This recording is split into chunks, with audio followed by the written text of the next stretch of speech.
அனைவருக்கும் வணக்கம். முல்லைத்தீவு மாவட்ட கரவலை உரிமையாளர் சங்க செயலாளர் சத்யராஜ். நாங்கள் இன்றைக்கு ஜனாதிபதி செயலகத்துக்கு முன்னுக்கு எங்களோட கவன ஈர்ப்பு போராட்டம் கொண்ட தொடங்கி இருக்கிறோம். அதுக்கு காரணம் என்னென்னா, நாங்கள் 13 வருஷ காலமாக உழவு இயந்திரத்தில் விக்கி பெற்றப்பட்ட உழவு இயந்திரத்தை பயன்படுத்தி நாங்கள் அந்த தொழிலை மேற்கொண்டு வந்தாங்க. அந்த தொழிலை இப்போது எங்களுக்கு அந்த டெக்டரால தொழிலை விலையை இழுக்க தடை செய்ய நிப்பாட்டி இருக்கு. அந்த அடிப்படையில் நாங்கள் இந்த இடத்தை இப்போ கூடி நிற்கிறோம்.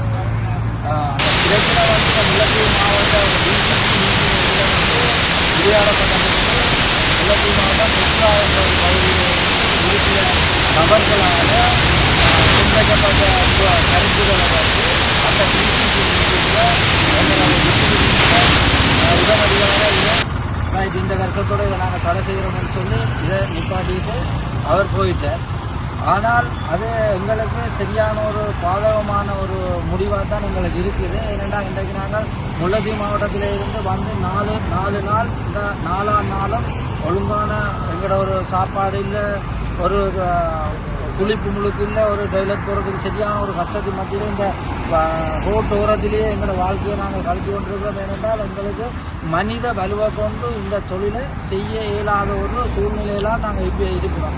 ஏன்னா, நாங்கள் மனித வலுவை கொண்டு இழுத்தும் பார்த்து நாங்கள் இழுக்கும் பொழுது தொழிலாளிகள் சொல்கிறாங்க, மேலையும் சூடு கீழையும்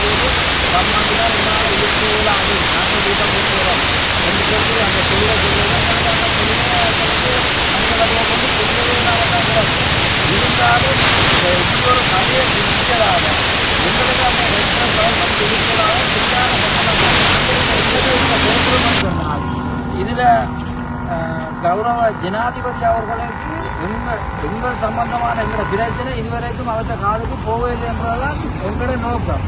கட்டாயமாக அது போகவில்லை. ஏன்னா, போயிருந்தால் எங்களோட ஜனாதிபதி அவர்கள் கட்டாயமாக இதுக்கு ஒரு தீர்ப்பு எங்களுக்கு தந்திருப்பேன். தமிழ் மக்களுக்கு கட்டாயமாக தந்திருப்பேன். ஏன்னா, முல்லைத்தீவு மாவட்டத்திலேருந்து கொழும்பு ஜனாதிபதி செயலகத்துக்கு முன்னால் இன்றைக்கு நாங்கள் 4ஆம் நாட்டம் இதில் இருக்கிறோம்னு சொன்னால் எங்களோட கஷ்டத்தின் நிமித்தம் தான். இந்த தொழிலை மனித வலுவை கொண்டு செய்ய இயலும் என்றால் நாங்கள் ஒரு தருமே இந்த இடத்துக்கு நாங்கள் வந்திருக்க மாட்டோம். ஏன்னா, எங்களால் அது கடைசி வரையும் செய்ய இயலாது. ஏனென்றால் இப்போ இதுக்கு அமைச்சராக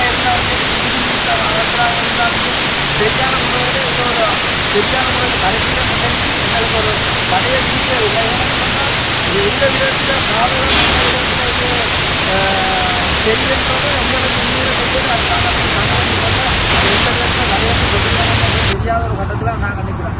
ஆனால் இதுவரைக்கும் எங்களது பிரச்சனை சம்பந்தமா எங்களோட கடற்தொழில் அமைச்சரோ டிப்யூட்டி மினிஸ்டரோ எங்கள் சார்பாக தமிழ் அரசியல்வாதிகளும் எங்களுக்கு இதுவரைக்கும் ஒரு தருமே எங்களை பார்த்து கதைக்கவும் இல்லை.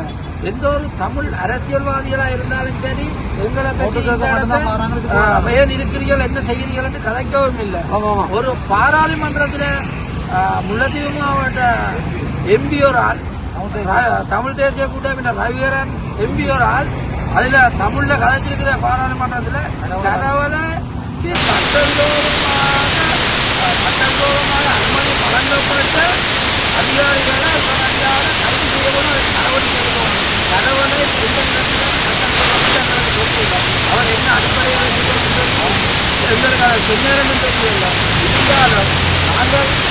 பிரச்சனைய கௌரவ ஜனாதிபதி அவர்களுக்கு நாங்கள் எங்களோட பிரச்சனை அவ்வளவு நாங்கள் சொல்ல வேணும்.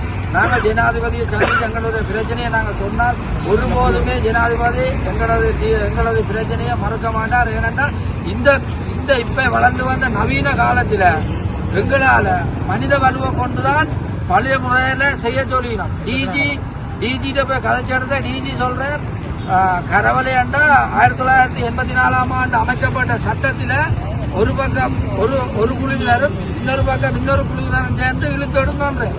ஆனால் அது அப்படி இப்ப இழுக்க ஏழுமென்று சொன்னால் இந்த இடத்தை நாங்கள் நிற்கவே மாட்டோம்.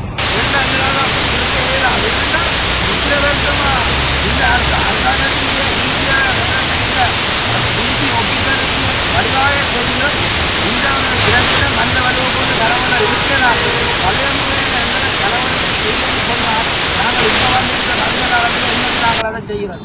இவர்களுக்கு மனிதாபிமானம் இல்லையா?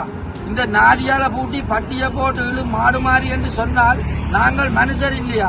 எங்களுக்கு வர எங்களை நாங்கள் வெயில நின்று இழுத்து எங்களுக்கு வருத்த துன்பம் வந்தால் எங்களை யார் பார்க்கிறார்? உண்மையிலேயே இந்த ஒரு ஜனாதிபதியாக பொறுப்படுத்த எங்களை கௌரவ ஜனாதிபதி அவர்கள் அனுரகுமார திசாநாயக்க அவர்கள் உண்மையிலேயே எவ்வளவோ பிரச்சனைகளை சுமூகமான முறையில தீர்த்து முன்வைச்ச கால பின்வைக்க மாட்டோம் என்ற ஒரு கொள்கையில நடவடிக்கைகளை செஞ்சு வர அந்த விஷயம் நாங்கள் எங்களுக்கும் ஒரு ஏற்றுக்கொள்ளக்கூடிய எங்களுக்கு சந்தோஷம்.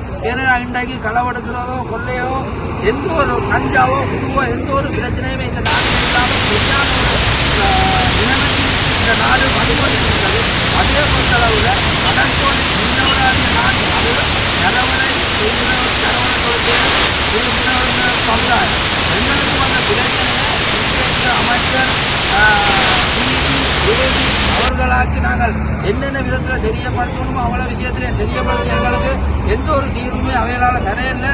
ஏனென்று சொன்னால் இது எங்களது ஜனாதிபதி கௌரவ ஜனாதிபதி அவர்களுக்கிட்ட நாங்கள் கொண்டு எங்களை பிரச்சனையை சொல்லும் பொழுதுதான் அவர்தான் எங்களுக்கு ஒரு சரியான முடிவு தருவேன் நாங்கள் இந்த இடத்தை நம்பி இன்றைக்கு இருக்கிறோம். எங்களுக்கு நாளைக்கு விடிய திங்கட்கிழமை இது நல்ல ஒரு முடிவை நாங்கள் ஜனாதிபதியை சந்திச்சு கேட்டு எங்களுக்கு ஒரு நல்ல ஒரு முடிவோடு நாங்கள் முல்லைத்தீவு மாவட்டம் சென்று நாங்கள் எங்களை தொழிலை சந்தோஷமாக மேற்கொள்ள வேண்டும் என்று கேட்டு இந்த உரையை முடிக்கிறோம்.